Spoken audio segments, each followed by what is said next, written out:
Masuknya Islam di Sumatera. Sumatera, terutama Sumatera Utara, merupakan wilayah pertama masuknya Islam ke Nusantara. Pendapat mengenai bukti tertulis masuknya Islam di Nusantara ditemukan sekitar abad ke-10 Masehi, yaitu ditemukannya makam seorang wanita bernama Tuhar Amisuri di Barus.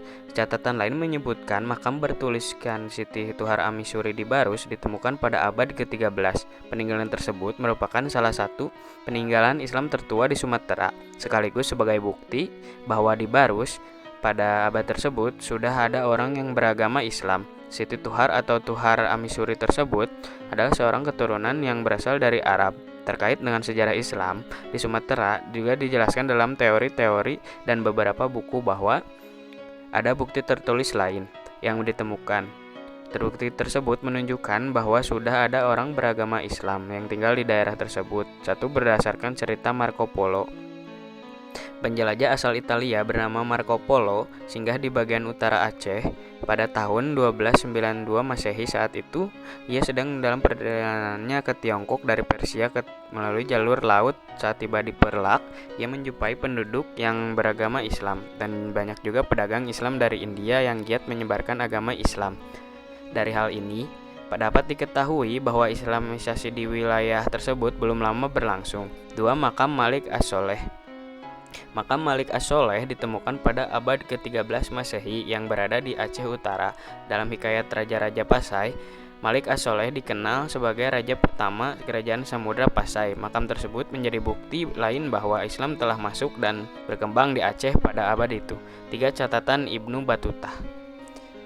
Seorang penjelajah dan pelaut tersohor, Abu Abdullah Muhammad bin Battuta, yang berasal dari Maroko, pernah mengunjungi Samudra Pasai pada 1345. Ia bercerita bahwa Sultan Samudra Pasai sangat baik kepada ulama dan rakyatnya. Penyebaran Islam di Sumatera dilakukan oleh saudagar Arab. Mereka hilir mudik berdatangan dari Mesir, Persia, Gujarat, dan Cina melalui Barus Mansur yang terletak di ujung barat pulau Sumatera. Baru sendiri disebut sebagai perkampungan Islam tertua di Nusantara. Kemudian mereka yang membawa ajaran Islam juga datang langsung dari Semenanjung Arabia yang menjadi utusan resmi khalifah atau para pedagang yang memiliki hubungan perdagangan dengan Aceh. Hubungan tersebut juga melahirkan asimilasi keturunan Arab Aceh di sekitar pesisir ujung pulau Sumatera dan juga memudahkan penyebaran Islam yang berkembang sejak di Aceh abad ke-7. Selain perdagangan, sejarah keislaman di Pulau Sumatera menyebar karena kerajaan-kerajaan yang ada di Sumatera atau dakwah, wali dan ulama yang pada saat itu. Adapun kerajaan Islam di Sumatera pada saat itu adalah Kerajaan Samudra Pasai dan Kerajaan Aceh Darussalam. Islamisasi juga dilakukan di pulau-pulau lainnya seperti Jawa, Kalimantan, Sumatera, Sulawesi, dan juga Maluku. Sejarah masuknya Islam ke Jawa. Sebelum Islam masuk dan berkembang, kerajaan terakhir yang memiliki pengaruh besar di Pulau Jawa adalah Kerajaan Majapahit yang bercorak Hindu-Buddha. Ketika Kerajaan Majapahit mencapai masa kejayaan di bawah pemerintahan Hayam Wuruk tahun 1350 hingga 1389, penduduknya sudah banyak yang beragama Islam. Adanya penduduk Majapahit yang beragama Islam disebabkan oleh terjalinnya hubungan dagang antara Muslim dari wilayah Timur Tengah, Arab, dan India. Di pesisir utara Jawa, pada waktu itu, pesisir utara Jawa masih termasuk dalam wilayah Kerajaan Majapahit. Di saat yang hampir bersamaan, berdiri kerajaan Islam pertama di Nusantara, yaitu Kerajaan Samudra Pasai. Sejak abad ke-13 hingga abad ke-16, Kerajaan Samudra Pasai terletak di Sumatera, tempat di mana Islam pertama kali masuk ke Indonesia yang dibawa oleh para pedagang Muslim pada abad ke-7. Para pedagang tersebut selain berdagang juga menyebarkan ajaran agama Islam. Bahkan terjadi perkawinan antara pedagang dengan wanita pribumi. Perkawinan inilah yang membuat Islam juga berkembang cepat ke berbagai wilayah, termasuk Pulau Jawa. Penyebaran ajaran Islam di Pulau Jawa dilakukan oleh Wali Songo, yaitu 9 tokoh penyebar ajaran agama Islam di tanah Jawa. Secara harfiah, wali berarti wakil, sedangkan Songo dalam bahasa Jawa berarti 9. Wali Songo menyebarkan ajaran agama Islam dengan cara berdakwah ke masyarakat di Pulau Jawa. Cara berdakwah yang dilakukan berbeda-beda. Ada yang melalui kesenian, pendidikan, dan kebudayaan.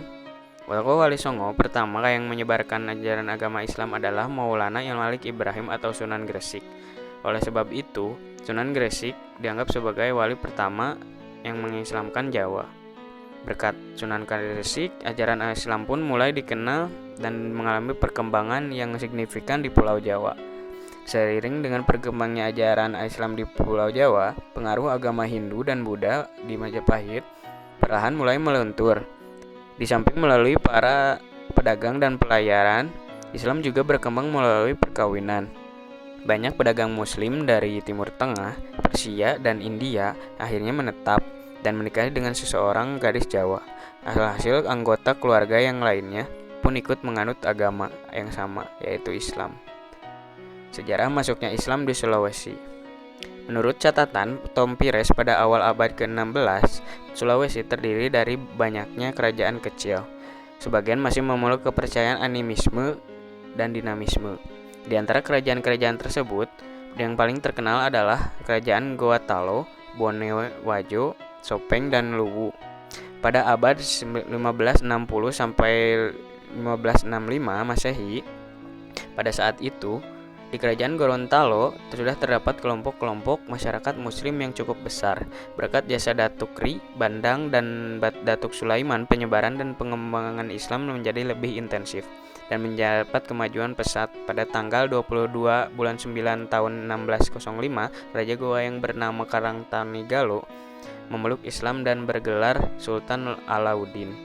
Dia menjalin hubungan baik dengan Ternate, bahkan memiliki persahabatan yang erat dengan Sultan Babulah dari Ternate. Setelah menjadi kerajaan bercorak Islam, Goa memiliki ekspansi kekuasaannya pada 1611 Masehi. Di daerah Wajo dan Sopeng berhasil ditaklukkan. Sejak saat itu, Goa menjadi pelabuhan transit yang sangat ramai. Sejak periode tersebut, penyebaran Islam di Sulawesi semakin meluas. Agama Islam menjadi dominan dan di banyak wilayah Pulau Sulawesi. Sejarah masuknya Islam ke Kalimantan. Di Kalimantan Tengah, masuk Islam melalui perdagangan Melayu yang berdagang sekaligus menyebarkan Islam. Hal tersebut terjadi sekitar 1600 Masehi. Sementara itu, Islam masuk ke Kalimantan Barat bersamaan dengan masuknya Islam ke daerah lain di Indonesia. Sekitar 1600 Masehi, penyebarannya sebagian dari Brunei atau Kalimantan Utara, serta ada juga yang langsung dari Arab. Letak Kalimantan Barat yang sering dilalui serta disinggahi pedagang asing membuat pengaruh tersebut, termasuk Islam, diterima sebagian besar penduduknya. Tokoh yang mempunyai peran dalam penyebaran Islam di Kalimantan Barat yakni Habib Hussein Al-Qadri yang berasal dari Hadramaut, Yaman. Diketahui dia telah didik oleh seorang untuk mempelajari agama sejak kecil. Islamisasi di Kalimantan dilakukan dengan beragam metode. Hal ini agar ajarannya dapat diterima dengan baik oleh masyarakat Kalimantan. Islamisasi dengan cara berdakwah dilakukan oleh Datu Ri Bandang Tuan Tunggang Parangan, Syarif Karim, almarhum Khatib Dayan, dan Syekh Hussein. Selain dakwah, proses islamisasi di Kalimantan dilakukan dengan berpolitik, pernikahan hingga berpendidikan. Tradisi Islam di Kalimantan.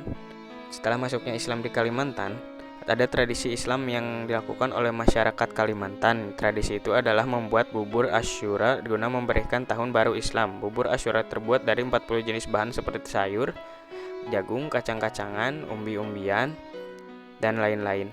Proses pembuatan bubur Asyura tidak jauh berbeda dari pembuatan bubur pada umumnya, yang membedakan hanya jumlah bahan yang digunakan. Selain itu, biasanya bubur Asyura dibuat pada awal bulan Muharram. Masuknya Islam ke Maluku merupakan hasil dari berbagai faktor, termasuk perdagangan, interaksi budaya, dan penyebaran agama. Berdagang Muslim dari berbagai wilayah seperti Pasai, Malaka, dan Jawa memainkan peran penting dalam membawa jalan Islam ke Maluku. Mereka menjalin hubungan perdagangan dengan penduduk setempat dan menyebarkan agama Islam melalui interaksi mereka. Selain itu, peran misionaris Muslim juga tidak bisa diabaikan. Mereka aktif melakukan kegiatan dakwah dan pendidikan agama untuk mengonversi penduduk setempat menjadi penganut Islam. Proses ini berlangsung secara bertahap dengan penganut Islam yang semakin kuat dalam kehidupan masyarakat Maluku seiring berjalannya waktu. Adapun raja-raja di Maluku yang masuk Islam antara lain sebagai berikut. Yang pertama, Raja Ternate yang kemudian bergelar Sultan Marhum. Setelah beliau meninggal digantikan oleh Sultan Zainal Abidin yang besar jasanya dalam mensiarkan al-Islam.